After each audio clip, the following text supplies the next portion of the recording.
Just hours after new Israeli strikes against Hezbollah targets in Beirut, the Iranian-backed militia the U.S. designates as a terror group. Have some good news to report from the Middle East. President Biden announcing both sides have agreed to a ceasefire. Let's be clear. Israel did not launch this war. The Lebanese people did not seek that war either. The latest conflict started a day after the October 7th Hamas attacks, when Hezbollah began firing rockets from Lebanon into Israel.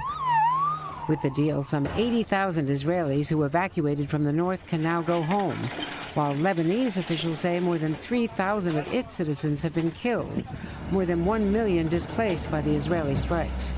Israel's prime minister backing the ceasefire, saying it is no longer the same Hezbollah. We have set it back decades.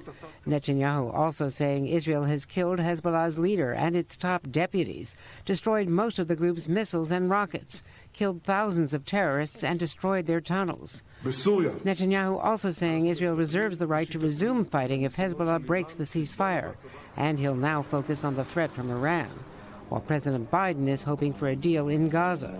People of Gaza have been through hell, and Hamas has refused for months and months to negotiate a good faith ceasefire and a hostage deal. And so now Hamas has a choice to make.